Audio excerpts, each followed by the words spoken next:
Hello everyone, today we talk about Frederick II of Hohenstaufen, the Stupor Mundi, and his relation with the Urbs, with the holy city of Rome. I'm probably starting a series about some more sort of specifically Ghibelline ideology and traditional vision of the imperial and papal relation. The Middle Ages is a quite complicated period at the end of the day, especially as far as these struggles intertwinement with broader political and social alignments are concerned. I can say we made a discrete number of videos about the House of Swabia, not just about Frederick II, that is its most important member, but in general profiling how the Alemanni really considered themselves in this moment through probably the Staufe and their imperial title. In fact, and in part also for this, like the honor of Germany in the 19th century, even when in the southwest part of the country there wasn't really much, still resonated really as the within the Swabian lands. As a consequence, it's an enormous topic. Just recently we made a video, for example, about the Primatus Pugna, in which we have seen how the Swabians considered themselves probably a chosen people according to the traditional hierarchy of nations within the Middle Ages. It's something different from nationalism. People confused, say, being just for your own nation for some kind of traditional understanding of this elevation of one's own nationality in the broader role in the universe. It's a bit of a different thing, especially in as much as the attainments are properly achieved from one side, but also properly understood, and so also in their enactment and how and why that elevation should be the case. The Frederick II's figure is incredibly complex in and of itself. There hasn't been, beyond Kantorowicz and Abulafia, any other scholar that has managed, say, to at least attempt to profile his historiographical figure. You would think that we know more or less everything about the 13th century ruler, even of his kind, but it is really not true. Every time there is a research on Frederick II, new stuff comes up, and in general, it is not just an evergreen, but an incredibly interesting field of research. I never went down that path in my past endeavors. I mostly focus on later history of the Holy Roman Empire, but I definitely want, through Schwerpunkt, to properly concretize better his figure, his description. That remains still to this day quite debated for often the wrong reasons, but still. So the landscape that witnesses Honorius III and Gregory IX, right? We've seen the various phases of Frederick II's reign in relation with the papacy in our sort of manualistic introductions, but is definitely the confrontation with this figure, majestic figure known as the King of Priests, right? This is a very traditional idea. It's the notion that had been surpassed even in, among the Vedas ever since we can trace them. And as you understand here also in the Middle Ages, even, for example, among the Byzantines that maintained some degree of subastocratic ideal. This is, by the way, not always straightforward. We have seen in a recent video about the Byzantine titles that not just they went sort of back and forth, but they, at the end of the day, privileged the concept of Basileus, that something slightly different from what was the prior Roman tradition. Nevertheless, it's a completely separated topic. And at this point, Constantinople is in the hands of the Latins, so it's even sort of something that disqualifies itself as a topic to support in particular as an opinion to begin with. Kings of Priests stands for the traditional primacy that the caste of the warriors was intended to incarnate, right? And so the concept of sacred royalty and one that would actually unite, once again, the kingly and priestly functions, exactly because the kingly ones had historically remained the same, right? There wasn't really an idea of clergy separated from the idea of the warrior, in a sense, even from the idea of a more enterprising case, not quite the fourth, but the third one, as far as we will see this, for example, in the traditional understanding of the smiths, of ironwork, what was the connection with the divine, also as far as those traditionally chthonic craft. But remember that there is no such thing like divine transfiguration without the taming of that lower telluric aspect as well. That's also the reason, by the way, why many legends surrounding not just Frederick II, but for example his grandfather Frederick Barbarossa or King Arthur, etc., revolve around some kind of chthonic end, at least of the bodily remains of these rulers, such as Frederick II having been spotted at the moment of his death running with his retinue in an inferic cavalcade into the mouth of the Etna volcano in his beloved Sicily. At least he preferred Apulia, but still there is some enormous legend connected with this divinely manifest presence in the world under Frederick. He was born after the day after Christ was born. It was all some astrological, numerological connection to this. Of course, he descended from very high blood, like the one of the Stauffer, the one of the Hauteville.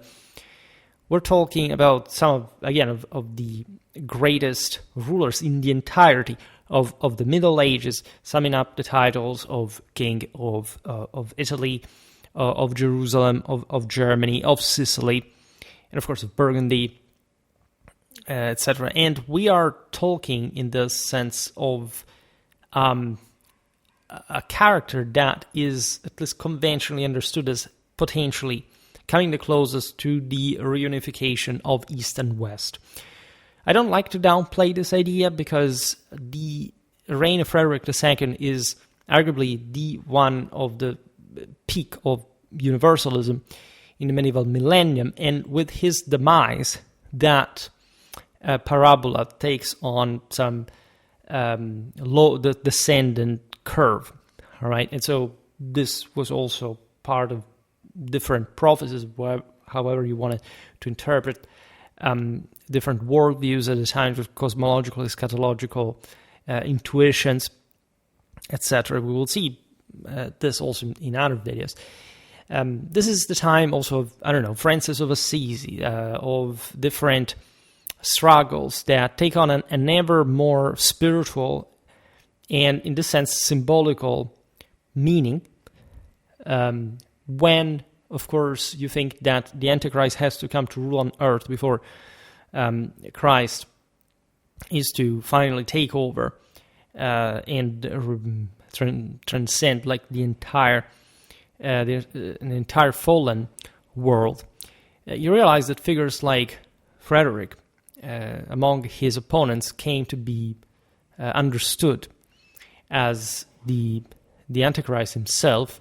This was part of the Joachimite prophecies, for example, that also thought that the end of the world was near. So with the end of the Antichrist, Christ's rule would have triumphed. Instead, Frederick died, and the world kept going on. And so things were really going in another direction.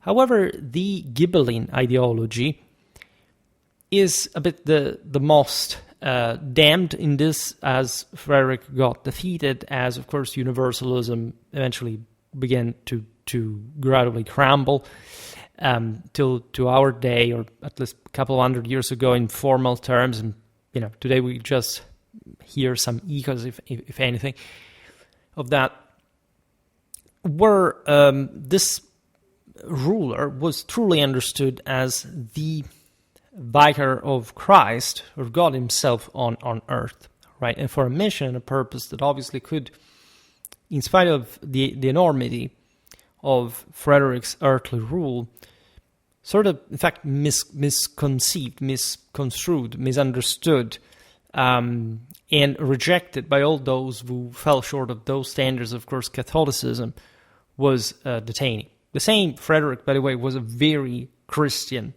figure, right? There is all a Black Legion, of course, that has been spread by the normal political propaganda of the era, that at times was also directed from both sides.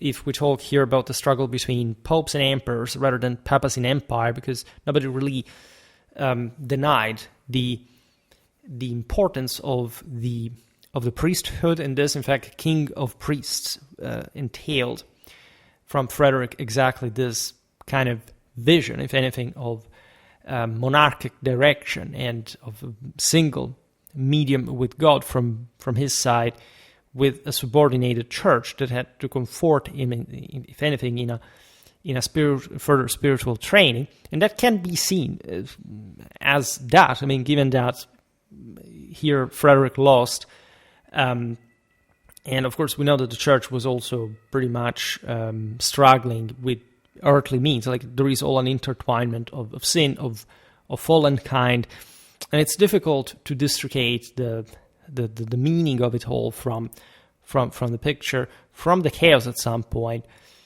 That's why this topic is so challenging, and that's why it requires also more traditional background. The idea of divine power manifest was also, again, simply mirrored by Frederick's power in and of itself, right? The earthly power is today sometimes mistaken for some kind of simple lack of simple anti-Christian power, and in this sense antithetic to the divine one itself. This is the greatest mistake, right? It's not like the power acquired ever derives from any other source but God, right? We're not Cathars, that of course also Frederick II was not particularly pleased with, regardless of the fact that some Ghibellines did objectively back heretical movements at some points, not joining them in a personal sense, but we've seen this well in the video about Frederick of Antioch's signory. This was Frederick's son and namesake. We've seen it for Farinata, of the Uberti, Manente of Manens of the Uberti, that also incarnated one of the highest sort of perennial ideals of traditional Ghibellinism. You can argue that even the Guelph side, of course, was thus provided with such power, that also the papacy, in its immense spiritual hegemony over large swathe of if anything, of the earth, because it's not just about Christendom at that point, incarnated the positives, right? The moment of the fall, the moment in which you can argue that Lucifer becomes Satan, is the moment of the fall, is the moment in which that enormous power is taking a different direction. It tilts towards evil, it manifests fear, doesn't follow the divine Apollonian path, and unavoidably shatters the wielder of this imperium to the bowels of the earth that are created by the same original sin in the process. So it's a very delicate topic, as it was at the time. If you wonder ever, if you stumble, if you're, I don't know, maybe a freshly new student of medieval history on these pages of Frederick's wars against the papacy, like, what was this all about? It was fundamentally about this. Yet another thing you should never do is looking at propaganda and saying, oh, propaganda is bad. Propaganda is, first of all, if you even knew the etymology of it, it's just something that has to be propagated. It can be right or wrong, right? It can be true or false.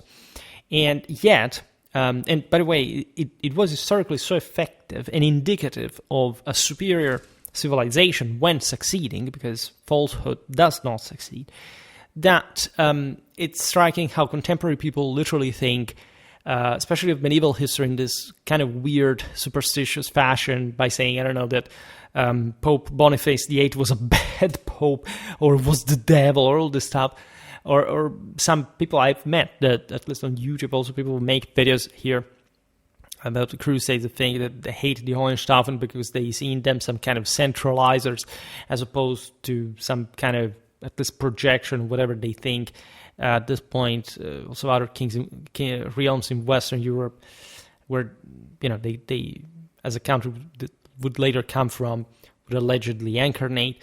So there is that much at stake, while understanding or trying to understand these pages, that if anything humbles you in the realization that in order to appreciate the peak of medieval civilization, like Frederick II's reign really was, you have really to abandon much of your own era's mindset and enter in a completely different one, which is perhaps the greatest difficulty historically wise. But we try, on Schwerpunkt I try, and I hope at least to deliver some glimpses of such traditional beliefs, as at least they have been handed down to us, so for us to at least to try to recover and to enact, all right, to apply to this fallen world itself.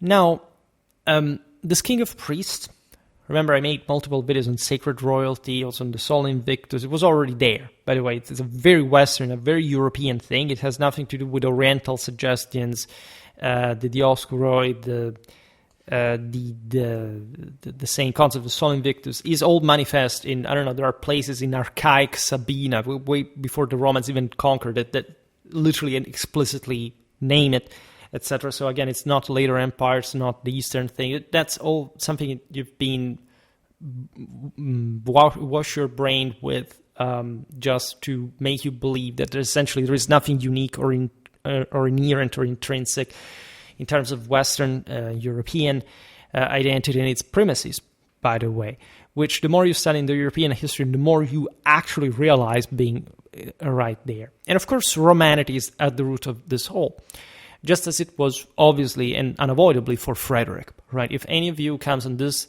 side thinking that, Romanity is some kind of anti-power again, you simply have not received a primary education. You're probably not being properly parented, so to say, just as Frederick II, or understand why that happened in the first place. But again, most people read the Middle Ages through 19th century filters, and of course they cannot understand absolutely anything about the entire story. Here we're talking about metaphysical ethnicity. If you're not familiar with what this is and why the Germans had taken on with enormous honor and pride this title, especially the Swabians, and there was all a legacy as far as this was concerned among the Habsburgs, for example, but I mean the 13th century Habsburgs, not just the 16th century one, so in times of actual universality, right? Go check out my videos on this, and we will cover in further depth all of this at some point. Imagine exactly along the symbology and the iconography, the literature present on the Sol Invictus, and this ruler conceived properly as eternally rising as the king of the living and perennially struggling in a world that is suspended between the human and the divine, and so literally a middle ground where this clash, this elevation that also through warfare happens, as we explained regarding the meaning of holy war in tradition, is of incredibly unmistakable origin, also in front of the papacy. The papacy, in line of principle, was not against imperial power, nor vice versa. The point is what kind of control these institutions had on one another, and a great reason why the Western Empire and Western Europe in general boomed like crazy during this very period is that it had a balance between these two powers, right? That there was a muscular confrontation between the two powers that, as a byproduct of literally built up Western civilization. If you think that, I don't know, the recovery of Roman law under, by the way, figures like Frederick Barbarossa, who provided, as you know, with important rights, the studium of Bologna for that exact sake, and naturally because Roman law was to in theory, resume that monarchic centrality, that Sebastocratic rule of the emperor over the Saint Church, or the same investiture controversy. If you have any idea of for example, the juridical output that it caused by magnitudinal scale compared to anything else was happening in the world. Well, again, if you are not aware of these things, you're not exactly in a good place, historically wise, but don't worry, you have Schwerpunkt and his infinite playlists and videos, of course. Naturally, by his birth, Frederick was of Caesarian stature. He descended from the greatest monarchs in Europe at the time, Germany, Sicily, had Norman blood and more. And so again, there's also something about this intertwinement. I mean, Ottonian one, right? Hence also Frankish one, through the Franconian marriage, of his grandfather. So it's a big deal in many ways, especially considering the traditional doctrine of the race that we kind of partially explained in the video about the primatus pugna, but I will have to make a proper one on the topic. And again, it's not like the papacy had dismissed him. As you know, he had been adopted by the Pope after the passing of his father and his mother as well, that she had wanted that for him as well. And he really was a gigantic figure for reasons we can't list here. But just think of how he opposed Otto of Brunswick in Calabria, even though he was basically devoid of forces, over how much he invested himself in a power concentration, founding the Studium of Naples, having one of the most organized and also juridically centralized legislations in the history of medieval Europe. Essentially, it's under him that the notion that a king could simply issue new law rather than admittedly to fill gaps existing in the jurisdiction at some point, but still not simply protecting the pre-order, let's say, law of customs of the subjects. Right, this was a very contentious idea at the time, that only in fact someone who could be was reputed divinely inspired could achieve, because of course those customs represent the natural law, or the status quo, if anything, by matters of political force, that a ruler, if wanting to change, had to at least challenge and lord over. Well, Frederick, in the magnificent kingdom of Sicily, had been able to do so. All right, not everything had gone perfectly, and naturally other countries like Italy or even Germany defied him multiple times. However, Frederick is the last ruler in Western history that resumes properly the title of Sol Invictus, and so being revered as divine. Right. Today we talk about Rome. In a sense, this video is about Frederick II, but it's also about the city of Rome, that really had an extraordinary medieval history. People thinking that it's just about the ancient times or the later Renaissance. Admittedly, if you visit Rome today, you will not find too much medieval stuff. Actually, it's plenty of that, but compared, of course, to the masterpieces of the Renaissance, especially of the Baroque, and to the magnificence of the classical monuments, you really can't see, because the city was sort of substituted. And medieval Rome was beautiful, was full of towers like skyscrapers, like basically most Italian civitates. It was actually big, right? It wasn't reduced to a simple place or something. Like there were bigger cities like, I don't know, Milan or Paris in comparison. But Rome did not fare well. But by medieval standards, there's just been this, again, kind of also post and if not anti-traditional bombardment in the modern contemporary era of the eternal decline of Rome to some degree. That's something we're not going to discuss per se now. Now, following the Battle of Cortenuova in 1237 against the Lombard League, King Conrad IV, that was essentially the king of Germany, son of Frederick, had been associated by his father to the rule of, in fact, of the northern kingdom. Signs official decrees as, quote, son, in fact, of the divine emperor Frederick Augustus, chosen by God's grace as king of the Romans. This is one of the most straightforwardly holy, apostolic, Catholic, and Roman metaphysical and theological attributions that you can have ever, right? And this grandiose titulature of a victorious imperator like Frederick had been over the Lombard League in that battle reflects definitely the Hohenstaufen's deliberate invocation of Roman imperial power to legitimize his own authority, positioning himself as a quasi-divine ruler in a manner that alarmed the papacy, to say the least, especially now that the Lombard League had been temporarily suppressed, or at least, as we've seen, crushed in open field. And of course, seeing such claims from ex-battle, so to say, as encroaching on the same St. Peter's spiritual supremacy.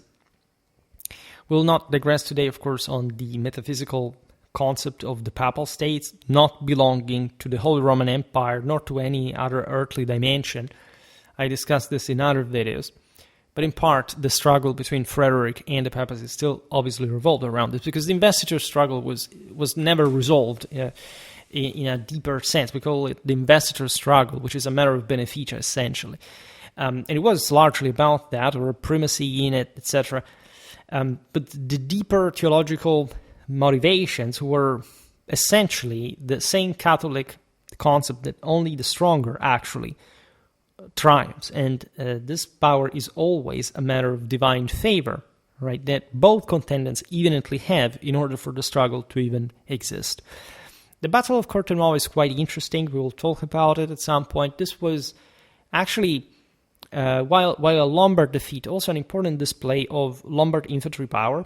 Basically, the Lombards at this point, we can say the Italians, because under Frederick, of course, there were Germans, Italians fighting, for him. Let's say the Guelphs, even though it's really mostly under Manfred, Frederick's natural son, that truly ideological international siding, like Guelph and Ghibelline, would really escalate, together with, by the way, ideological hatred and maximal propaganda spread.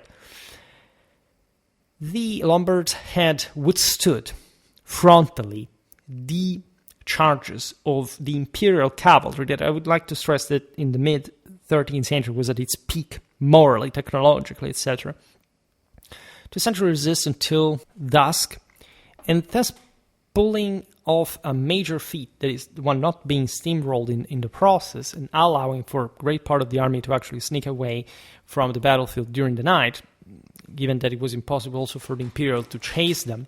However, leaving great part of their supplies, their camp, etc., including the famed Carroccio. I just recently made a video about the Italian communal armies of the 12th, 13th centuries that dealt in one of the chapters with the Carroccio itself. That we explained was essentially a wagon, a cart. We've seen it also at Bouvines, now that we're talking about Frederick II, with Otto of Brunswick, that facing Philip II Augustus, there was yet another guy who was literally officiating mass in terms of sacred royalty and how medieval rulers still at this point saw themselves. The Capetians also had it pretty much in their blood from a long time. In that case, hosted the symbol of actually a golden eagle surmounting a black snake. Right, the latter was mostly emphasized from the French sources as a symbol of negativity, but fully incarnating also in Frederick's opponent that absolute theological awareness of the necessity of the eagle sort of taming and, in the sense, ingesting the dragon to fully revitalize and take over as a unitary, universal Catholic force. All right. And the Carroccio, at least in Italian communes, is understood to be more of a sort of a chthonic, popular symbol rather than one of the city. The milites were all galvanized around this sense, again, of the cingulum militaris, of the traditional dubbing, and so all the imperial meaning that even among the Welfs, as we will see partly today, was incredibly powerful figures that followed the same chivalric and traditional notions, even when fighting against, in fact, an emperor that they did not recognize as legitimate in infringing upon their rights, and the Lombards at least showed pretty well how they could fight and die and ultimately win for that. The church recognized in the aftermath of Cortenuova the need to oppose the Hohenstaufen with both resolve and moderation. In his moment of triumph, Frederick persisted in envisioning Rome as the heart of a universal empire. Remember always this, for the Germans or for any other, the only center of the world was exclusively and without any exception the city of Rome, right? Frederick II, in ruling from Sicily, from Palermo, from Apulia, of course, had specific meanings, reasons for doing so, including the fact that he couldn't simply march on Rome and installing his court in there. He would have gladly done it. In fact, here he also manages because, again, cities are open. The papacy also can't really move. They have other residences scattered around Rome, and we discussed this because of also the turbulence of the Roman people that, as we will see now, is pretty imposant in this political and international matters. However, again, even as far as Germany was concerned, this is evident also in Frederick's reign, there wasn't much of a doubt. Any other country was to remain some sort of peripheral province of an empire ruled unequivocally from Rome, which was the only possible center of the world, the east of the west. In many ways that we will explain better also in the series about Janus, the cosmic center, right? And as such, the place where the greatest power capable of refilling the entire universe could be derived.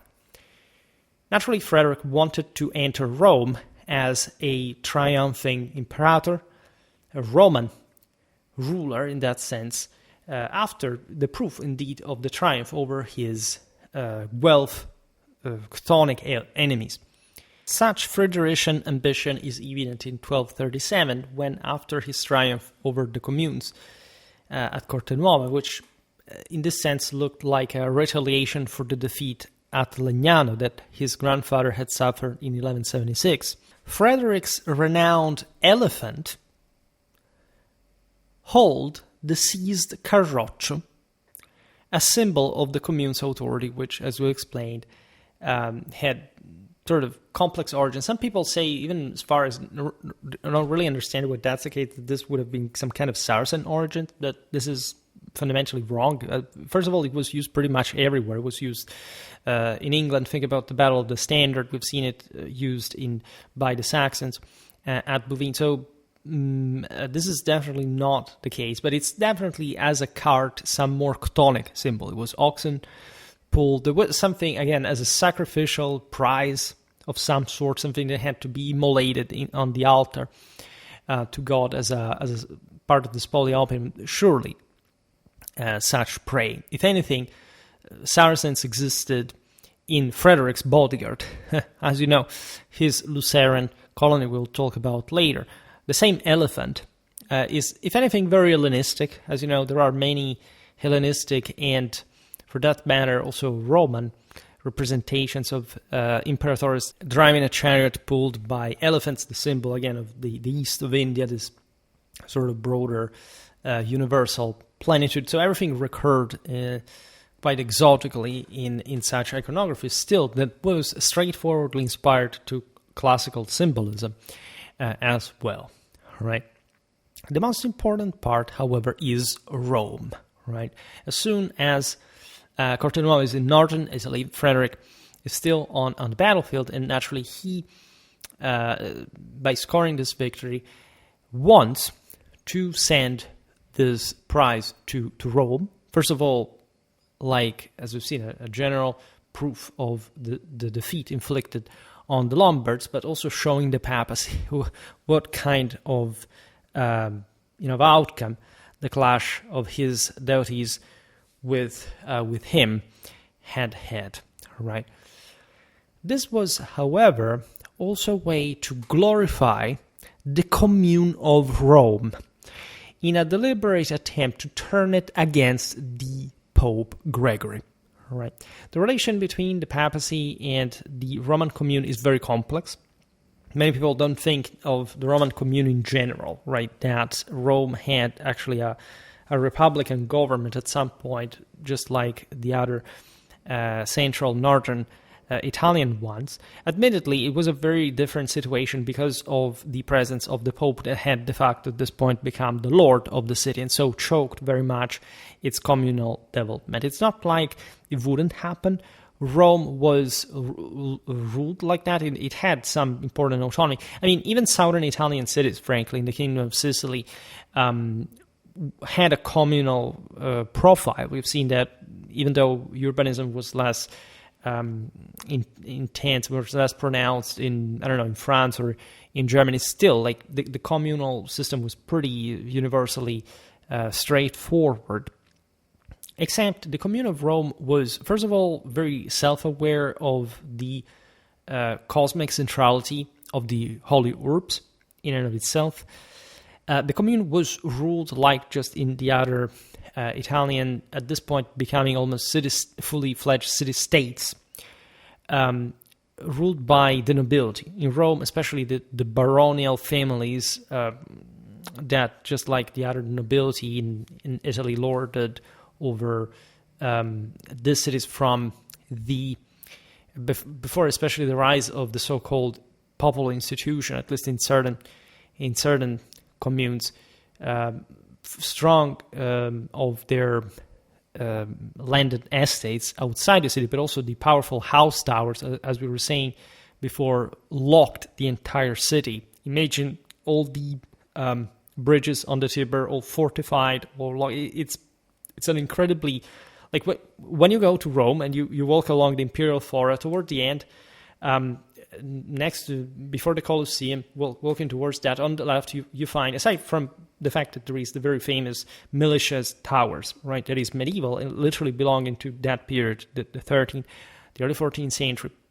There's a massive building and nobody cares about, and it's literally bigger than anything ancient Roman that there is around, and it triggers you to think that medieval Rome was so magnitudinally enormous. Right, this immediately, as we explained in other videos, was true also for the Italian communes in general, the metropolises of medieval Europe.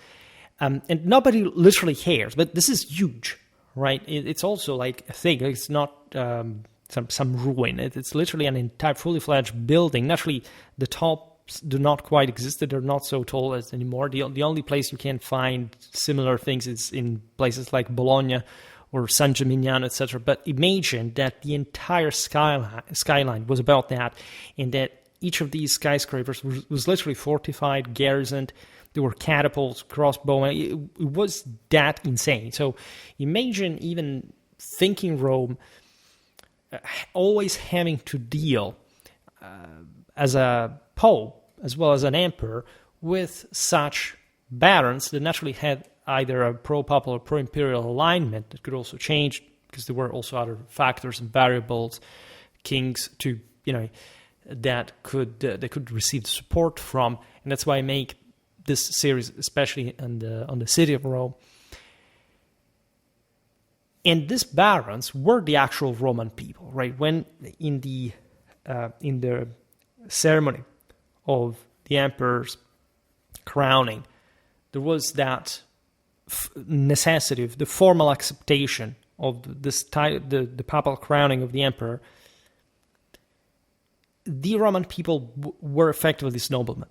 There was an actual senate, just like there had been from antiquity, and those men were largely in charge of the scene, including the papal election, that obviously was mostly the expression of some Roman families. At this point, of course, there were also foreign popes, as you know, but in general, like if you didn't have a support in the city, you couldn't quite broker a deal regarding these elections, both imperial and papal. So sending the Lombard Carroccio to the Pope is a way to make leverage on the Roman people, saying you basically are the guys who can't support an emperor without a papal mediation in between. And essentially, as a Roman emperor, this guy will elevate you to the greatest city in the world. Once again, the earthly center, not just the heavenly one.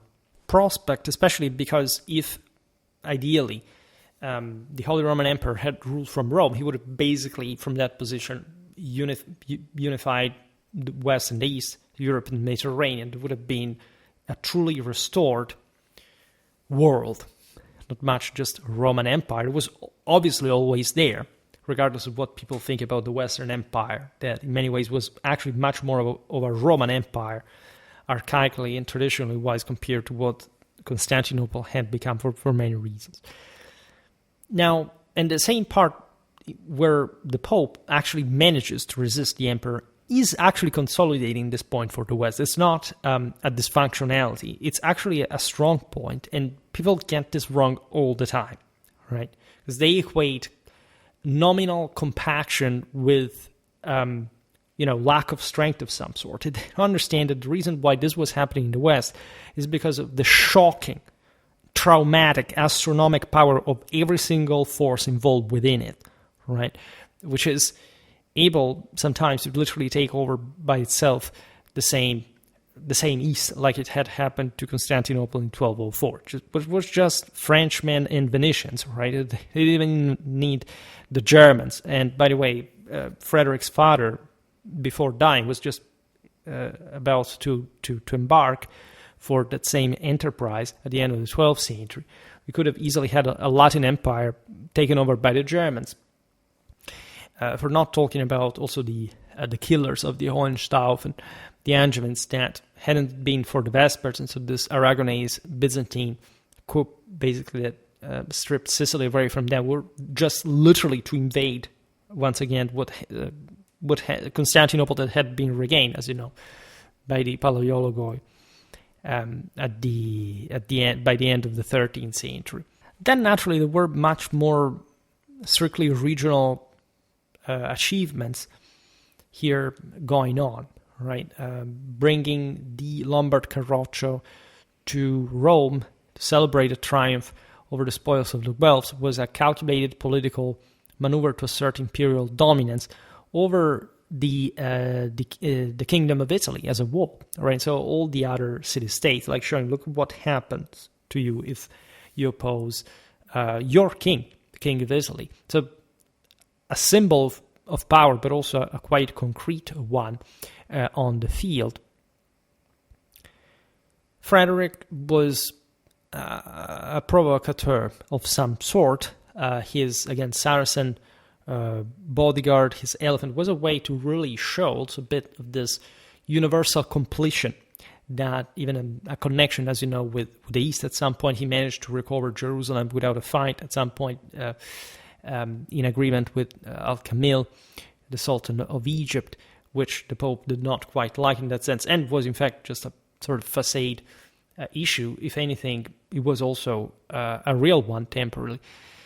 There is, again, this idea that the most Catholic emperor is guarded by Muslims at that point. So there was some countercultural idea of plenitude that Frederick still understood in very traditional terms. Again, the ones of the entire universal spectrum under his control. And so his fully divine manifestation of power, managing to defeat, right, strong enemies like the Lombard League and the Papacy from any useful corner of the universe, that reflected also Frederick's global reach. The Roman Ghibellines received Frederick's offering with grand ceremony at the Milvian Bridge, which is yet another quite symbolical place. And so Frederick, as a new Constantine, right, guiding the Carroccio inside the Urbs through the St. Valentine's Gate. This was essentially the normal northern entrance through the Flaminia Road. The Carroccio was drawn by numerous mules as the Capitoline trumpets resounded and civic flags and banners were hoisted in the process. The symbol also of the Roman popular militia organization. Again, especially in the city, the Romans routinely sort of subjected through the exaction of tribute the various towns around the city. And they had a hell of an army, but it's not really too documented. And especially within the city gates, this was very, very dangerous. And so the Pope was alerted by that as well. The commune is reborn. Remember that when Frederick Barbarossa had descended to Italy the first time, aside from coping with Lodi and Milan and all those Lombard issues, he had literally to reinstall the Pope into Rome after the commune had thrown him out, right? And also called an heretic, Arnold of Brescia. It was another Lombard, by the way, to challenge the papal ecclesiastical signory. Naturally, in that case, it was sort of very different from this point. Frederick Barbarossa had actually sort of even favored this mechanism to exert more leverage on the Pope. He had been initially ambiguous. Then he realized, if anything, to be crowned emperor in the moment that he had to reinstall the Pope, which would have owed him something in the process. So he did. Also, Arnold of Brescia was burned at the stake. Imagine the solemnity, by the way, of this medieval Roman triumph. The Romans, in fact, transported the Carroccio to the Capitoline hill, the Urbs Capitolina, which was, of course, like the stairway to heaven itself, where the victorious emperors had brought the spoils of war to the temple of Jupiter himself. The Capitoline hill at this point was the symbol of the Roman civil government and commune. And so there was always this sort of ancient romantic ambiguity regarding that continued also in, for example, the later symbolism of when the Kingdom of Italy took over the Papal States, etc., that there was a civil lay power that would have allegedly been superior also to the ecclesiastical one. And so think about the removal of the Statue of Victory that today is over the temple to Emmanuel II. And it was an open challenge to the ecclesiastical signory itself. And so this kind of symbolism was exhibited at the time on the occasion as well. Of course, the Pope had always relied on the Romans himself. He had negotiated with the commune. Here just there is a power shift where things start getting worse. But also the Papacy, remember, had always embraced the obvious reality of a lay power that he had to relate with in a fully organic and complementary fashion, according to tradition. If anything, things had been broken down was because of somebody's fault, and this was also pretty transversal in many ways.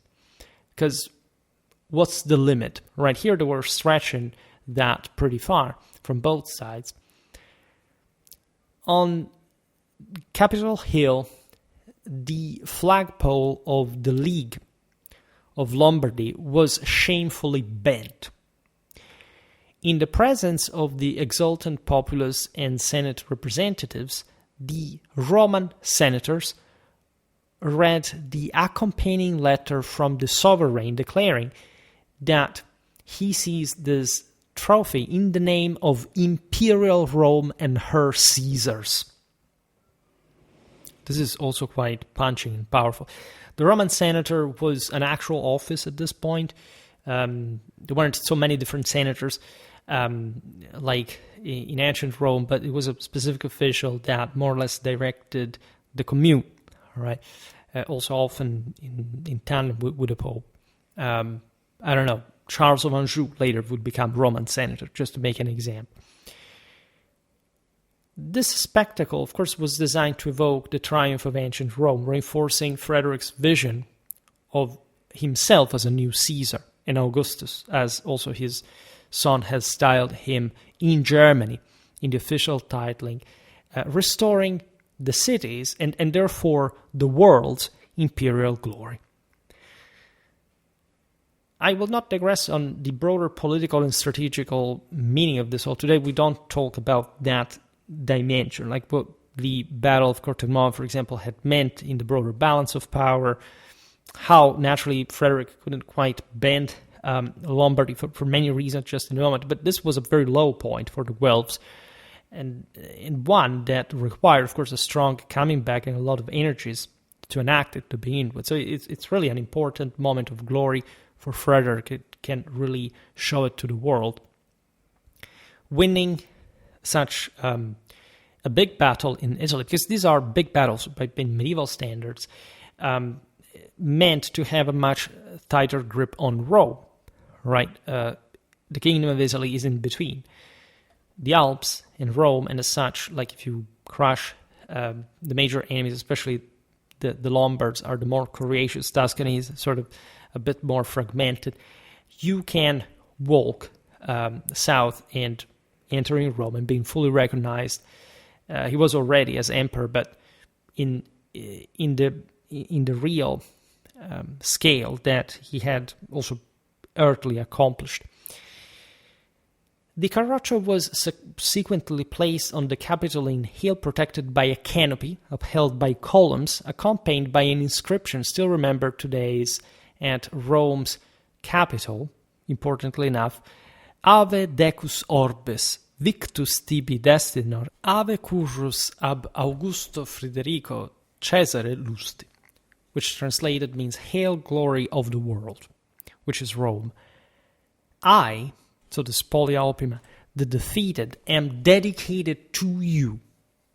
Hail chariot, honored by Emperor Frederick Caesar. Right?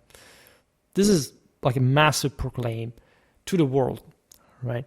This inscription not only signified Frederick's victory, but also served as, of course, a propagandistic tool to cement his authority in Rome. Imagine like the Romans reading this and feeling honored by the victory that had occurred through Rome herself in the metaphysical order of nature. And challenging from the Hohenstaufen side the papacy's temporal influence in the Urbs herself. Frederick's ambition and aspirations are, of course, unmistakable to Pope Gregory IX, who in 1239 once again excommunicated the supreme leader. It had not been the first time. Again, excommunication is pretty serious because you're basically put outside the church. In the community of the faithful, nobody is to essentially owe you anything in terms of authority, of obedience, etc. This had been working quite well. Overall, there was still a war going on, and again, also in Germany, things were relatively complicated. These medieval rulers were always, just like the Pope, here one step away from some brutal demise. Despite his age, illness, and frailty, the pontiff exhibited remarkable resolve and tenacity against Frederick. You really want to respect the hell out of that, considering that these men really witnessed like the rights of the Patrimonium Sancti Petri in ways that, of course, the emperors had always been infringing upon. And so there is an absolutely valid papal perspective regarding the means, the actions of the emperors. It's not the person, but the office that matters. But exactly for this, if the person is not considered to be at the level of it, and or at least it abuses of his power, also how Otto of Brunswick had been appointed, has been crowned emperor against the promise of not reuniting Italy and Sicily, etc. Instead, that's the first thing he does, and that's what also Frederick had been fighting against him at that point. So it's always this precarious equilibrium dictating the rules of the game. Imagine being in such positions, having to withstand that in a broader psychophysical fashion. It's incredible, right? And this speaks volumes of the strength of this man, the valor, the completely different temper and fiber to the contemporary man. When Frederick sent emissaries in 1241, including his brother-in-law Richard of Cornwall, as a gesture of reconciliation, Gregory, unyielding in his stance, refused to grant the delegation an audience, despite the strength of the imperial faction in Rome and Cardinal Giovanni Colonna's alignment with Frederick, who seemed ready to seize the city. All right, the English connections with the German monarchy were old. You know that Richard of Cornwall will essentially become king of the Romans himself during the so-called Interregnum. In tandem with Alfonso X, it also had Swabian blood. By the way, there had been different machinations from the side of the papacy, even to install an English ruler in Sicily after the demise of the Hohenstaufen. And if you watch my series about medieval England, especially the one about the monarchs, you will see, especially during the reign of Henry III, that was contemporary to this. It was the other great ruler from the English side of this era in Europe, how complex the international alignments were. We mentioned the Colonna, that we never really made a video on their house, etc., but were notoriously one of the strongest families in Rome, hardcore Ghibelline for that matter, and in fact ready to side with Frederick. Right? These came from the counts of Tusculum, which was historically quite of a fortified emplacement in Middle Ages on the ruins of the previous center, and there was really that's where Cato had been born, just to explain what kind of men these were. And the Colonna, in fact, were some of the fiercest knightly leaders of the era. Again, lots of house towers in the Urbs, lots of possessions in the east. These are the guys who would fight against Boniface VIII, who would have their stronghold of Palestrina razed to the ground. So incredible hatred, incredible political violence in Rome, especially as it was fomented by these noblemen, by the mean of the mobs as well, that in the city streets especially were very, very dangerous, even for feudal knights. Pope Gregory's refusal was rooted in his conviction that Frederick's overtures were insincere, which in a sense were really the case. This imperial plan, in fact, entailed undermining papal authority rather than seeking genuine peace, right? Subordinating, as we've seen, the papacy to the king of priests. As tensions between the papacy and the empire escalate, Rome experiences a series of senatorial appointments. So there is a change of offices at the top of the city's government. In fact, in this turbulent period, every figure that had been chosen for the senatorial rank lacked substantial authority and had been unable to rescue the Urbs from the desolation wrought by the war between the papacy and Frederick. Because in all this, of course, great part of the empire is engulfed in some general instability and preoccupations. In 1234, Giovanni De Cencio held the office of senator, succeeded by Giacomo Capocci. These were all, again, Roman noblemen, worth of the rank, but still basically incapable of calming the waters. In 1238, we see here the same years of, Cortenuova, Oddone di Pietro Gregorio, followed by Giovanni de Conte di Poli, Oddone Colonna and Giovanni de Giudici cover these offices. 4 names in 1 year alone. even the Colonna had managed to reach power. So as the staunchest Ghibellines, they hadn't quite been able to work even after the defeat of the Lombard League. On November the 1st, 1239, Pietro Annibaldi, yet another important Roman nobiliar house, and Gentile di Matteo Rosso, these were the Orsini instead, assumed the role, serving until October the 31st, 1240. From November 1240 to April 1241, Annibaldo and Oddone Colonna wielded senatorial authority as well. This could also be joined, by the way, the senators. This was not like the consuls, but they could be holding power at the same time. And this naturally reinforced also the various negotiation between the two sides, as a power-sharing situation was more expandable for them. Yet, as one appointee followed another, the city became increasingly tense and polarized between the church's leadership and Frederick. It's been argued that these rapid successions reflected, in general, some aspects, let's say, of the governance of the Roman commune that was relatively unstable. From one side tied to the papacy, and on the other sort of expressing a bit the power of the various baronial houses of the same city that were all in competition with one another, even when they were aligned from one side or another of the political aisle. Everything naturally is very complicated, more than we can even document at this point. You can't get the gist of this.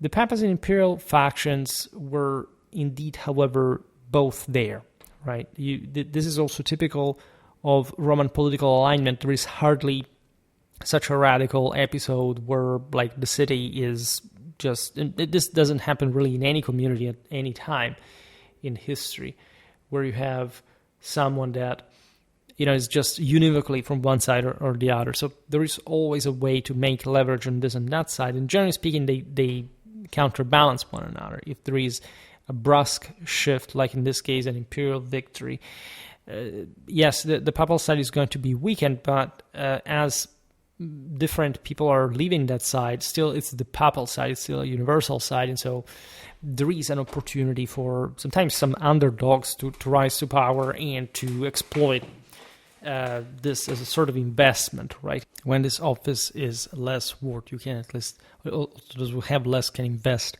bit more into it and then eventually capitalize on it later. And this was especially the senatorial office, right? A pawn in such Roman political struggle. In this atmosphere, to counter the imperial faction, Matteo Orsini, that we mentioned before, dubbed the Red for his reddish hair, is elected senator in May 1241. Right, the Orsini are major Guelph clan. This is interesting because there is evidently a need of mediation. There are people that back the papacy that are also backed by some substantial group of the nobility and the people. Orsini acted as a sort of dictator, by the way, as far as the needs to quell violence was ever greater, still within a framework of papal influence on the city. In fact, Orsini worked to undermine the influence of the pontiff's adversaries by attacking the fortified strongholds of the Colonna, his atavic rivals, because the Orsini and the Colonna were the actual, duo here. Naturally, the aforementioned Cardinal Giovanni Colonna was the preferred from Frederick's side, and of course within that ecclesiastical dimension that couldn't simply be radically altered all of a sudden, even with a sort of Ghibelline pope, right? Because of Rome, right, in fact, represented a bit the intertwinement of all these environments, all these estates, all these assemblies. At this point, what you see also, for example, with the Italian city-states, is that the Hohenstaufen try to co-opt, right? They actually go pretty hard, but still by the means of the time.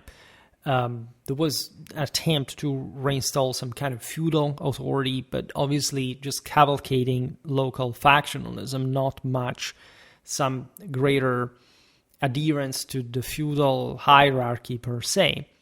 Of course, the Ghibellines that were in great part descending from the older rural nobility and that had historically seen the commune as even though they were urbanized themselves, as a general threat to their at least power potential within the feudal hierarchy, would tend to back the emperor to be more straightforwardly co-opted. Think about Ezzelino da Romano.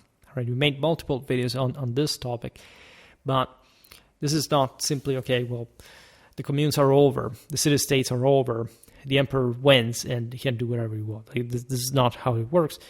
Even less in Rome, right? Besides, Orsini's aggressive tactics were, from one side, of course, a desperate attempt to restore Guelph dominance, leveraging his family's influence to suppress the Colonna's pro-imperial strongholds in the Roman countryside that helped, of course, Frederick in his struggle over the city's control. But it also reflected the actual power that these houses still had within Rome, backing and being backed by the Papacy. Also through the immense resources that existed in central Italy, even the ones around Rome per se. But again, Italy has all these. It's less fragmented than Germany in a sense. It's debatable what you mean by fragmented. If we're talking just from an institutional point of view, it's difficult. What do we count? Communes, by seigneuries, whatever. That's not so important. But again, it's not a unified state, nor these things exist in the Middle Ages. So there is always a current that when a pendulum swings on one side, starts freaking out and pulls more stronger from the other side than the more relaxed winners tend to do. The Guelph faction, in fact, appeared to gain ground when abruptly the news of Pope Gregory IX's death on August 21st, 1241, spread through Rome and reached Frederick's forces, who were poised for the city's surrender through siege or starvation. In a Rome beleaguered and scorched by the intense August sun that often caused like epidemics. There was malaria around the river. The popes often sojourned, especially in summer, outside of the city for hygienic sanitary precautions. The pontiffs that placed Rome actually in grave peril at this point. Frederick loomed at the gates like a modern Hannibal. Even had the elephants, as we've seen. The see of Peter is vacant, and 2 of the 10 cardinals in the diminished Sacred College, Jacopo da Pecorara, Cardinal Bishop of Palestrina, and Ottone di San Nicola in Carcere Tulliano, where St. Peter had been, in fact, held at some point, were held captive by the same Frederick. Right, the guy from Palestrina was, of course, a colonnade. After the notorious assault at the island of Giglio. Right, basically the peasants had succeeded in capturing for the emperor, given that they were staunch Ghibellines, this shipment of cardinals passing by the coast of Tuscany, in fact the island of Giglio, loaded with cardinals to participate in the conclave. This was a very powerful shot. We will see it better in depth in that. Also other general Tyrrhenian context that now we can't simply digress on. So of the cardinals remain, of those imprisoned, captured at least by Frederick, remained the split between 2 factions. One favored peace. These were mostly against Frederick. However, they were inclined to negotiate with the Swabian. The other, the more radical side, was resolute against any compromise and committed to honoring the late Gregory by essentially making a stand in Rome against the imperial army. The capture of these cardinals at Giglio was a strategic blow by Frederick intended to weaken, of course, the Sacred College and pressure the remaining cardinals into electing a pope favorable to his cause. In this context, Matteo Rosso Orsini pushed for the prompt election of a new Prince of the Apostles that could oppose the Antichrist, the excommunicated emperor, despite the cardinals' wish for the release of their imprisoned colleagues before convening the conclave, and despite no irreconcilable divisions among them. Rome's senator had them himself arrested as if they were criminals for merely essentially proposing any possible negotiation in between the two sides, one of which was still essentially aligned with the Orsini's resolution to stand their ground in Rome against Frederick. With blows and kicks, one frail cardinal was even wounded and dragged through Rome's streets. In the process, the cobblestones lacerating his back, the cardinals were forcibly herded into the conclave hall in the so-called Septizodium of Septimius Severus on the Palatine. This tells you how straightforwardly brutal, by the way, any also Guelph authority could be. But for a purpose that objectively made sense, and showing also the people of Rome from which side to be, right? Avoiding sort of half measures to weaken the resolve.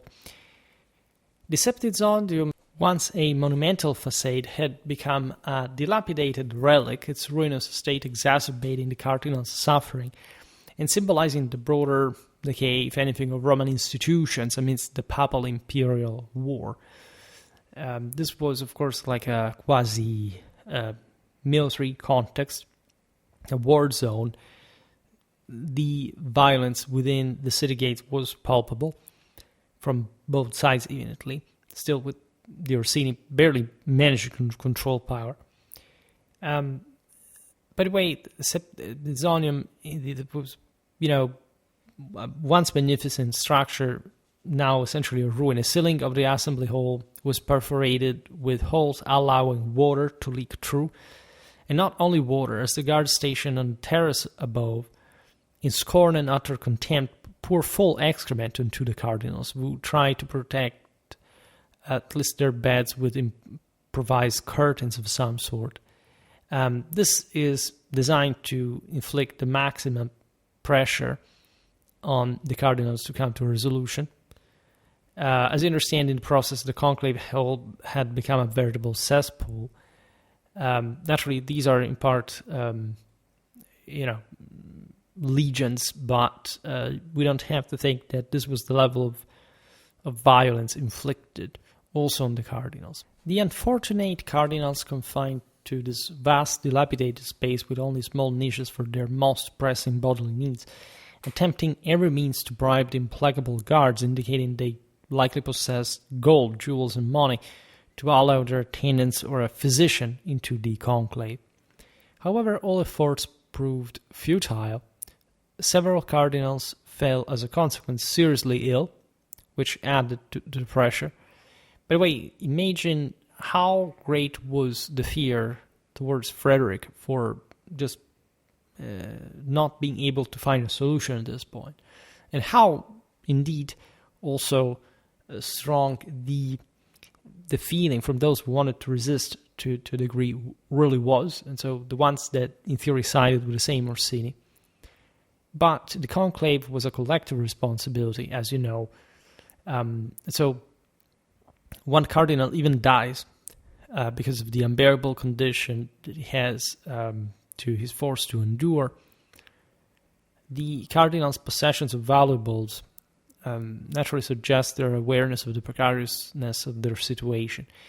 Yet, the inability to secure aid highlights the ruthless control exerted by Orsini's regime in this circumstance that is effective. At this juncture, the only escape from this veritable nightmare is the swift election of a pope. And so, despite the ordeals, there is an attempt that, however, can't secure the 2/3 majority needed for a single candidate. As mandated, by the way, for the first time by Alexander III's constitution Licet Vitam, that was fairly recent in the history of the Church. Compounding the challenge of reaching consensus, the situation worsened with the death of the English Cardinal Robert of Somercote, that, by the way, we have encountered in other videos, and who, at the brink of the Endurance, was carried out and hoisted into the roof by friendly soldiers chanting derisive funeral hymns as he died, leaking purulent and infected fluid. This is terrifying, and naturally mirroring again the apocalyptic scenario with Frederick at the gates, and apparently, in fact, the holiest council, right, being, a veritable hell. Somercote's death was, of course, the tragic consequence of the conclave's inhuman conditions, further polarizing the cardinals, however, and intensifying the crisis, actually. Despite their desperate circumstances, in fact, the cardinals were still divided. They really cared a lot, and this shows how, again, super partus the issue per se really was. I mean, how much these sides were really convinced of their respective policy, and they deemed it incredibly important for the Church, as basically at stake was the traditional liberty that the papacy had enjoyed ever since the Gregorian reforms, and you could not really imagine what Frederick's actions would have been, surely not conferring more autonomy to the papacy. And that's why there was such a great dilemma. The pro-imperial faction supported Godfrey of Sabina from Milan. Let's say pro-imperial, there was also such group within it, and some of them were, if anything, just trying to be a bit more moderate given the circumstances under the Orsini that sort of tyrannized them. While those of opposing views backed Romano di Porto, one of the few as despised by Frederick as others. As the threat of a double election looms, Frederick announced, by the way, his menacing intent to veto Romano's candidacy.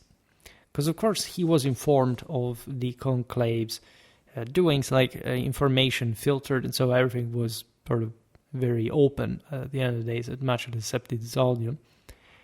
Then, perhaps to avoid exerting excessive pressure on the cardinals in Rome to prevent a dangerous escalation, seeing that the situation could apparently not be forced, and proving at the end of the day the resilience of the Church and the prerogatives of the papacy still drew enough support against the emperor, or at least to demonstrate that his opposition targeted a specific candidate rather than the Church herself.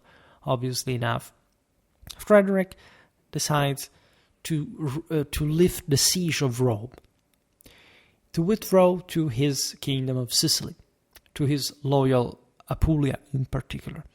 This move is really interesting, because even the Romans do not quite believe what's going on from both sides, still wary of the Swabians' less immediate but persistent threat. The cardinals that, as we've seen, by majority, by inclination, were actually not going to simply give Frederick all he wanted, opted for a compromise election at that point. So basically the side that was against Frederick accepted, with this lowered threat, some kind of compromise, because, again, what could they do against the papacy? This was actually a great display of papal strength, right? The Church of Rome revealed itself under the greatest pressure, pretty solid. So they decide to select a cleric outside the sacred college itself to be more equanimous. The chosen figure, long unidentified, seemingly was the Dominican Humbert de Roman. There are other scholars proposing different theories. In any case, the debate over Umbert's candidacy reflects that the broader uncertainty surrounding the Conclave's proceedings, with the Dominicans' potential selection signaling, if anything, a desperate attempt to find a neutral and somehow secondary figure acceptable to both factions. I actually made a video about Umbert of Roman that was such actually an important figure, spiritually speaking, mostly within, in fact, the Dominican context, and more specifically the one of urban spirituality, right? The struggle that had taken place, especially and still during these centuries, against heresies that were tendentially and paradoxically backing the Ghibellines. They were actually the most sort of traditionally correct side, and that, however, ended up allying themselves with the devil and thoroughly actually rejecting their ideas, but in quite instrumental ways, because still, let's be honest about this, we explained it also in the video about the Angevin takeover in the later generations. The Guelphs were really championing, together with the Papacy, France, and the general allies that countered the imperial conquest. Like, actually, they were the most advanced part of European civilization. So,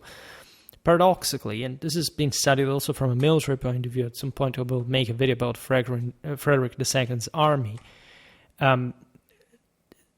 Frederick's force was not even this dramatically advanced in a strictly updated qualitative sense. Like, there was, as we've seen also in the videos about Florence, a general resentment that eventually brought to the failure of the Ghibelline cause, especially like with the demise of the Swabians, that in a sense depended on other factors, but was quite dependent on especially the Italian support, right, of the Ghibelline, the proper Ghibelline faction. As you know, terminology evolves from German terms, but within Italy, and spreading in that sense back to the rest of Europe with that specific brand, so to say. And again, check out the video about Umbert of Roman, because he's one of those figures that really show you a bit what kind of mentality lay behind times and contexts like these. Regardless of the candidate's identity, that will remain a historiographically debated topic. I don't know whether it's been fully ascertained yet, but in any case, the key is that this new pope must be willing to negotiate with Frederick, and or at least the new preferate has to, because, as we've seen, Frederick is still dangerous, and so he can't simply go back to Rome and impose something else. He sort of backed off a little bit, but there is still a quite delicate balance for the papacy. Consider, as we've seen, all those Ghibellines that existed in Rome, and the Colonna that was obviously, first in line for pro-Frederick papacy.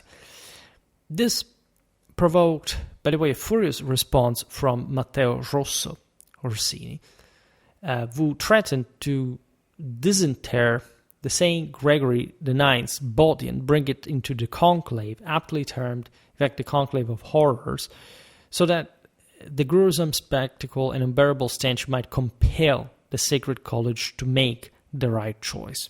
All right, and this is again the resolve of Orsini. By the way, he made lots of videos about, how these red heads represent actually a consistent part even of the nobility. Historically, we've seen it in a video about the Romans. Well, people say, no, the Romans were just darker, but people have difficulties to understand what it means to be mixed, in the sense that mixed doesn't mean that you're not white, right? You're maybe less white to those standards, but the Romans came up normally, since the Indo-European migrations with blonde and red hair as well, next to the other tones, they were less likely, but they were there, and they're there throughout the entire history, also quite sort of straightforwardly imported international representatives during Italian history. And, for example, pick Farinata, that was literally called like that because his hair was so light blonde that it was basically platinum. Look at, for example, the blue eyes blonde hair of Castruccio, of Cangrande. That was all properly a Latin nomenclature. And concept like they had to single out the guy calling it Rosso because he was redhead is like saying, I don't know, Eric the Red was, an exception among the Vikings. Yes, normally that's mostly like a Celtic mix, but in Europe, like red hair does exist pretty much throughout all the West. Italy also has the Celtic background in northern, in part also of central Italy. So this is completely normal, but the Italians cared a big deal about this. If you read chronicles of the time, there is always the sense that the baron in some way had to have some physical qualities. For example, Corso Donato is yet another one. Blue-eyed, blonde hair. And sources always state that, and they don't state this guy had dark hair. Like, they always point out he had, of course, that is an exception in the sense that they were not the majority, but they were definitely not scarce, and especially among the nobility. In here, not much because they descended from historically documentably guy that had come there from Carolingian times or had necessarily Longobarд ancestry. These people were also Italic on their own. The Orsini, their red hair, read, the fulvus camers of the Ausoni from the Aeneid. You will find a Matteo Orsini, back in the millennium. Nevertheless, because I say that because I made an entire video explaining this after Metatron came up with the notion that it was literally, quote, unnatural for the Romans to be blonde and red hair. What? And I make 2 hours and a half video to providing literally all the extensive evidence in Latin literature and beyond, explicit mention of that among the nobility and all Aeneas has almost Chlorian hair for how blonde white they were. So it's literally there. It's literally how the Romans represented themselves. Lavinia, by the way, closer to these events, Frederick's adoptive father, Lothar of the Counts of Segni, Innocent III, the greatest pope in the Middle Ages, was blue-eyed, red hair. There is also a famous painting portraying him. So again, why people have to say these things, especially considering how we very well know how Italians look like today. It does not have changed in any particular way. Italy has been always overly populated compared to any surrounding region to have had any radical alteration of physiognomy. In fact, does not really return in the genetic data.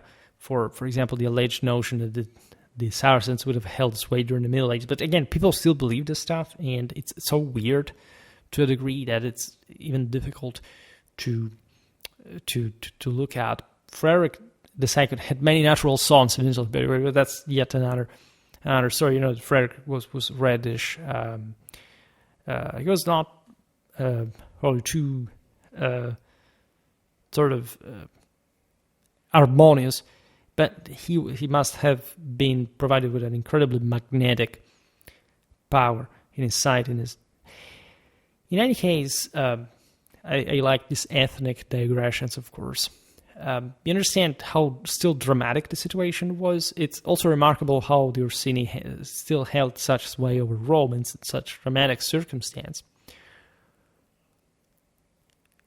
Ultimately, recognizing the grave risk they faced, the Cardinals agreed on Godfrey of Sabina, as we've seen previously endorsed by Frederick, and or at least being some kind of acceptable, say, Ghibelline moderate of some sort, and or someone who could be more liked by Frederick.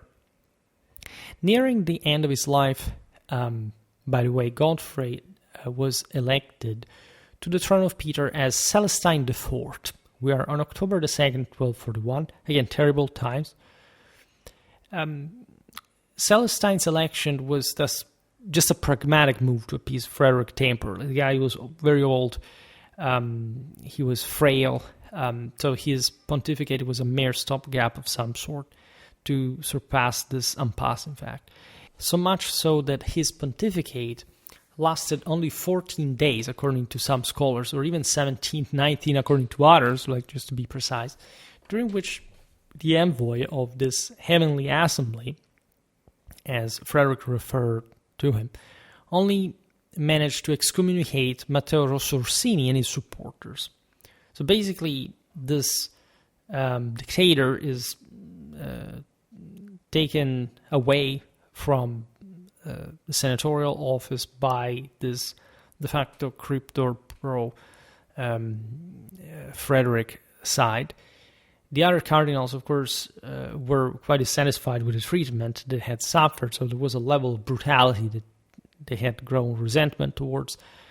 The excommunication, in fact, really had no impact on Orsini. He was punished thus just for this behavior, but couldn't be dislodged himself as one of the most powerful noblemen. Actually, the most powerful nobleman in the moment in Rome, so that the Red continues to attend Rome's churches, for example, even though he was nominally excommunicated.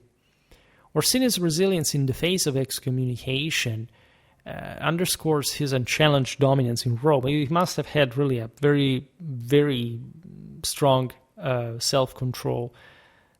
He was naturally backed by many key urban institutions and connections, strategic alliances outside of Rome, etc. But what he did so, as we've seen, at the head of retinues of manpower with incredible brutality that really speak of that sort of rough and essentially cocky attitude that the Romans maintained historically throughout the centuries. Yet the pontiff's sudden death, in fact, left the See of Peter vacant again in a matter of a few weeks.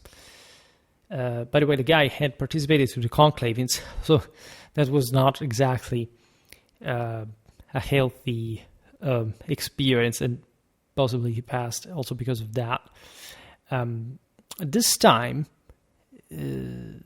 just to prove also how relatively symbolic this Frederican showdown really was, and how he probably was himself impressed by the resistance of Rome. Maybe that was, again, a formidable infrastructure to besiege, and as we've seen, there were forces capable of really that you didn't want to unleash even in the wake of Cortenuova's victory. So that this is really telling, because this was allegedly the moment of greatest depression of the papacy. We know how things ended, but how Frederick had to fight for the rest of his life to even, hope to get some kind of upper hand over the system in any meaningfully stable way. But this time the papacy was yet again vacant for 22 months. The cardinals were traumatized by their prior ordeal still. They did everything to avoid convening a new conclave as a consequence. They were really shocked. The emperor then resumed, however, his siege of Rome, more formidable than ever. In fact, this time, Frederick, that was definitely not a quitter, had spent to revive his army, to further supply it with the Apulian grains and other resources, including the Saracens of Lucera. This prolonged vacancy, by the way, exacerbated Rome's vulnerability as a whole. Right? It was evident that the city was shattered, and yes, they had held it together in front of the threat, but still, this hadn't really benefited the Urbs as a whole. Frederick's renewed aggression capitalized on the absence of a strong papal leader as well. The eventual selection of Innocent IV, Sinibald Fieschi of the Counts of Lavagna, from a family not aligned with the Guelphs and occasionally sympathetic to imperial cause, actually, initially appeared favorable to the Swabian, in fact. As you know, from Innocent's story, that's not quite the case, but this is exactly what makes it all spicier and more interesting. I mean, the Counts of Lavagna were basically from Liguria, the border with Tuscany and the region of Genoa, and this area is quite strongly Apenninic, and the mountains arrive almost to the sea, or actually on the sea, and they're very strategic places because you can control different passes from the hinterland, especially passing from Emilia to Tuscany, and right around there, plus, again, places like Lucca are close. There is some important strategical relevance of calling a guy from those Apennine breeds that were mostly specializing in warfare as proto-condottieri, as a matter of fact. For this reason, in fact, they exercised mostly a feudal sympathy. They were themselves noblemen, and so they, as we explained before, they were generically sympathetic to the idea of the restoration of a traditional imperial power, even a subordination of the papacy to the same, and or at least some cooperation that could advantage the repristination of some sort of hierarchical feudal order.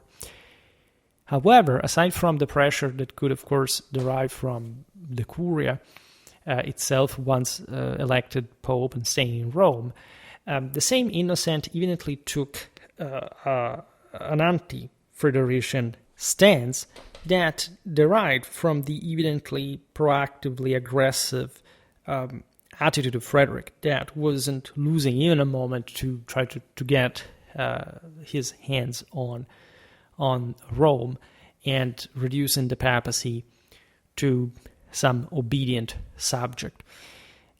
This seemed, it's difficult to explain in broader sense because people often don't stop thinking what these places actually were. That's why I also dedicate the series to Rome in general. Like the fact that we say the papacy and the emperor, but quite rarely we look at what actually existed in between. Or even, for example, having a solid, not just ecclesiastical, historical education or theological understanding, but properly knowing how the papal states were articulated, how they had come to be, why this power existed, who substantiated it, why did, for example, the Lombard League side with the Pope? Well, in that case, it's been more straightforward. People do not seem to have much of an interest in these other communities, right? It is true that, again, these are a bit like the exception in the Middle Ages, but it's such a big exception. It's so central and protagonistic, you can't skip it, right? The Middle Ages is not just feudalism, kings, and some pope randomly. There is an enormous block of force, as you can understand here, even just from these stories, that not even the emperors can basically dislodge. And actually, as we were discussing before, like an almost comparison between Frederick and his grandfather,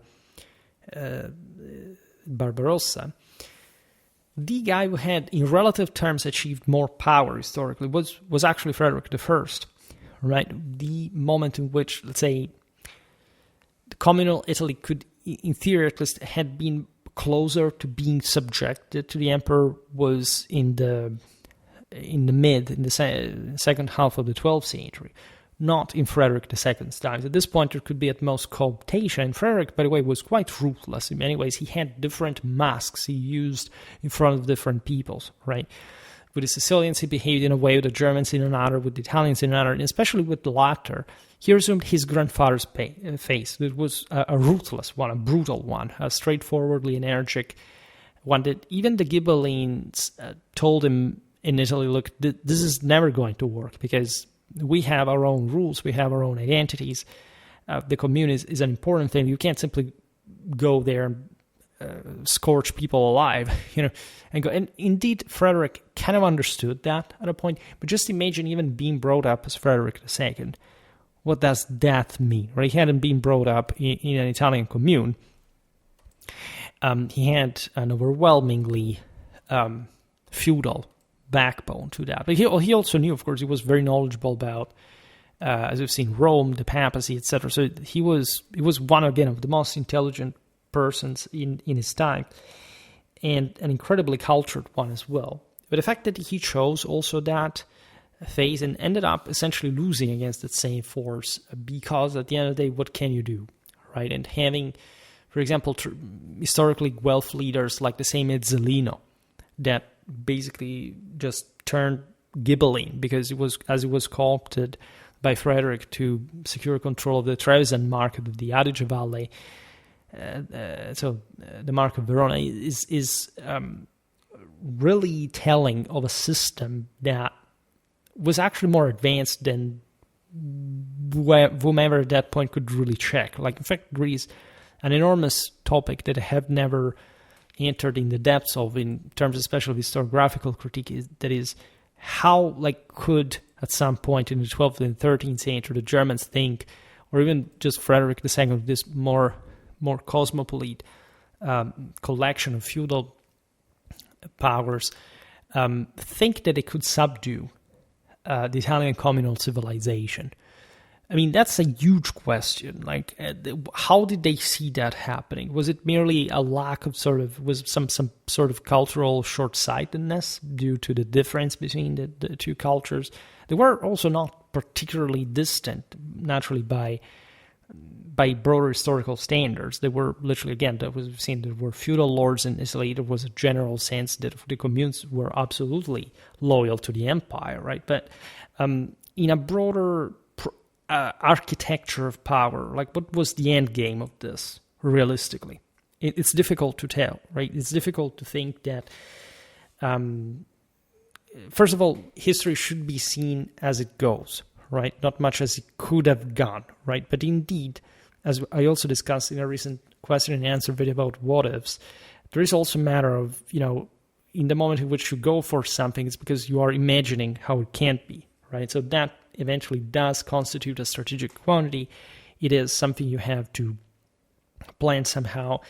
And this is not just military nature, it's mostly a political issue, all right? So in this case, actually, the fact that Rome alone managed to keep Frederick out is important.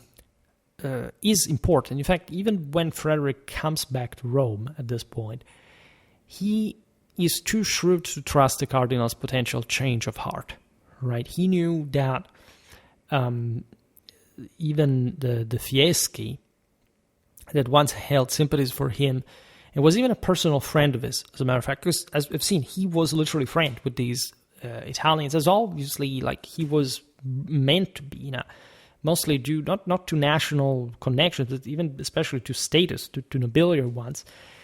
He retorted with unabashed cynicism, not far from the truth, at least, that a Ghibelline Pope had never been seen. It was never to be seen. Naturally, it could be argued, because, of course, in the moment you understand what Frederick meant and how and why. He was right, indeed. There had been, however, times in which the emperors could appoint popes just at their will. Yet, the reason why this is not simply the truth is that, indeed, the papacy, as we're just saying, has its own milieu, has its own context, it has its own power, it has its own cultural dimension, it has its own tradition. It's not simply something that goes away. It has its power, it has its landed assets, it has treasures. And especially it has the decisive moral majority of Christendoms from his side, which is not to be simply discarded like, who was the Pope? Because when I talk, again, to a most prevalent Anglo-American and therefore Protestant-influenced audience, I realize that this question is basically unanswered on a regular basis. People have all these strange, almost historical fantasy ideas about this kind of powers and how they worked and who they were and what the ultimate game. Like, you have... I remember once I met an Italian-American, I read from the internet, fortunately never met him in real life, an Italian-American guy who was basically convinced that, the Roman Empire, he mixed, the useful with the enjoyable from his narrow personal perspective, that the Roman Empire had fallen because of the mafia, and ever since then, the greatest problem. As if, Captain 1,500 years of Italian history and civilization, of course, of which he knew absolutely nothing of. This is, unfortunately, I can't say way too frequent among Italian Americans, because I haven't really met many of them, but in general, like, these are the things that eventually people repeat, and that are oddly coming from people who should at least be a bit more aware, if anything, of their roots, their history. But again, this is the problem mostly. As a European, I can't throw in the cliche that Americans are ignorant, because I don't believe it's true, right? But they are self-referential to a degree that does not help, all right? Europeans are more provincial in this sense. They actually care more about the outer side, because they look at what the others do. The Americans don't, all right? And why don't we grow up a bit together, and even and especially if the times are harsh, right? I think this is really important. And if anything, I will make more topics on this sort of transatlantic historical perspective, because I think they are really somehow the key to some kind of broader global fortune, right? That we can exploit. We have already been exploiting it, indeed, but we can't really improve in the process. For the rest, what to say? Again, today's video was not even technically just on Frederick. It turned out to be in some way, but again on Rome. And sometimes this does turn to be some kind of background, right, to other things. I see here that actually I have an important amount of videos on medieval Swabia. And 31, this is the 32nd of the Hohenstaufen, which is great. And I'm really glad, again, to have done this, because also in the past made lots of videos about this topic, and in general there is much to recover also from the older videos. We'll surely make more about the Hohenstaufen. The events that follow in the Council of Lyon in 1245 fully validate, by the way, Frederick's expectation that Innocent IV was definitely not going to back him. So realize this also in terms of today's politics. Do you think that there is such a thing like just a crystallized dimension? This does not mean that there isn't a good one, but very often people stick to whatever is convenient in the moment, and they try to cannibalize the same movement to gain their own individual power. Innocent IV's election spared Rome from disaster. This is the bottom line of today's video. And Innocent's diplomatic background and initial neutrality did mask his ultimate commitment to papal supremacy, which would lead to renewed conflict with Frederick, and culminating again in the emperor's deposition at Lyon, because in the moment of the election, of course, the excommunication had been withdrawn. And as you know, the Council of Lyon, I have to make an entire video just on that, was a pivotal moment that reshaped the papal imperial dynamic and preserved Rome's autonomy further in the face of imperial ambitions. The history of Rome is always this fascinating, this complex, and when you look at all the historical characters that tried to make it once again the center of a unified world, you realize that their achievement was the measure, in fact, of let's say of their universal, the meter really of their universal stand, their universal worth and power. Definitely Frederick went pretty darn close to, and the closest, arguably, in the entire Middle Ages, at least among the closest, to reaffirm a fully reunited Roman Empire, right? I'm thinking Charlemagne to an extent, because again, that this was a Roman Empire is obvious and clear. But also Frederick Barbarossa was at the peak of medieval civilization, definitely the guy who, in relative terms at least, came the closest to an actual recomposition of the East and the West, especially passing through the subjugation of the Lombards that eventually failed from the battlefield proper. And this also is an aspect that, in fact, when compared with his grandson's achievements, makes you realize that this was really a different time. Like, how do you become master of the West at that level, if there is, I don't know, a Capetian France that is thriving at this point under Louis IX, that is a saint, by the way. And again, the claim there is that Frederick incarnated that Germanic sense of sainthood, in that it's also that more sort of straightforwardly Central European rough way up to it, that it was more like a will to power. There was something, it's difficult to speak of the various ways to the Imperium through mystique in this regard. But again, in absolute terms, he may have wielded actually the greatest power out there by medieval standards. He however, united properly in a single person, this is also debatable. But in relative terms, not quite. All right, in relative terms, he was already he was alive when still finding an avenue in a world of feudal monarchies, of therefore that were taking their own place, making their own stand. As far as the Kingdom of England, the Kingdom of France is concerned, the Italian communes, the same differences. I mean, in Germany at this point, these were the same years of the just following the rebellion of his son. Henry also, as you know, had a tragic end. It's a bit like the curse of the Hohenstaufen, and essentially starting to sell out public rights in Germany with the edict in favor of the princes. That's also when Conrad is installed, and as you know, he will succeed his father. I made also videos about Manfred. That is an incredibly underrated historical figure.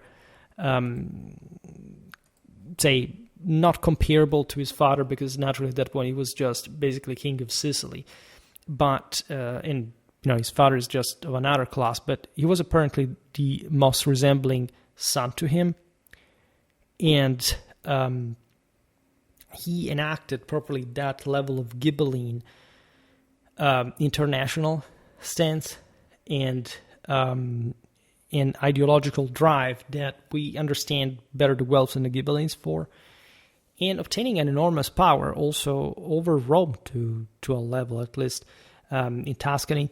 We've seen how important the Battle of Monteperti was. There's a moment of incredibly relentless struggle, but when you realize that everything is, however, taking on a much more regional, national character. The same happened in Germany during the Interregnum, at least followed to the death of Conradin. And as such, you have really all a path to this broader decline that the Hohenstaufen bloods in particular, let's say, the Hohenstaufen's epopee, right? That was as tragic as in the Germanic epos, and so maintaining that kind of bias and a sense of a terrible end for the enormity of the ambition that had been mirrored in this, and say modernity was born at that point, if there was ever such a thing like modernity, or at least some kind of degradation of universal powers understanding, and it's difficult to answer whether we will ever recover fully from the demise of the Hohenstaufen. But in this sense, really we're looking at major chapters in European history that in this case always passed from Rome, through Rome, and that in this sense can't be avoided being understood in that key, right? If you visit Rome, always be aware of this, that this is not just like yet another touristic city, another European capital. This is something else in the history of mankind. You can't say beyond the Caesars, but in this sense recognizing that the Roman Empire never quite ended in the imperial legacy that derived from the metaphysicization of Roman ethnicity, to the point of bringing, in fact, in the Middle Ages, the Germanic emperors to call themselves Roman, right? Properly in their battle cry and beyond. So this is a huge story. One, however, that needs to be told, because too often we are hearing of some simple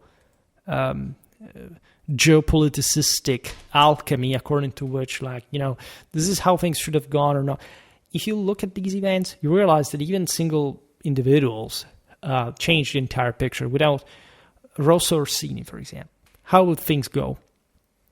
It's difficult to tell. I mean, you can argue that maybe, I don't know, the Roman commune was still subjected to some powers and expressing themselves some concerns about Frederick's excess of power, etc. But we're looking at in fact such a complex system. You can't just stop it to one figure or another. They are all involved. They are all causing this in ways that require always a great attention. Very well. So far in the last couple of days, with those spiking videos, we're getting sort of more views, and it depends really as largely on so many different factors. I'm glad that we're bringing Schwerpunkt to unprecedented height, so to say, and we're really in a different place from last year. However, things grow relatively slowly, so we have to step up a little. There is always more to make. I'm doing my side, and again, especially on the orange stuff, and we could do really more. It's difficult because, you see, even as a medievalist, I prefer sometimes to make a video about modern warfare to escape, the complexities and the difficulties of making a video on a topic like this, which is utterly insane and makes you really think of the whole picture in a fashion that is really, again, difficult even to historically explain in, a couple of hours, like in this case, but still, again, made multiple videos on the Hohenstaufen, and that's great. For today, however, I stop it here. Just hope that you enjoyed this video. If you did, please share it. Otherwise, do a like or subscribe to my channel if you're interested in my upcoming content. As always, I thank you heartily for listening to me. I wish you a nice time and see you next time.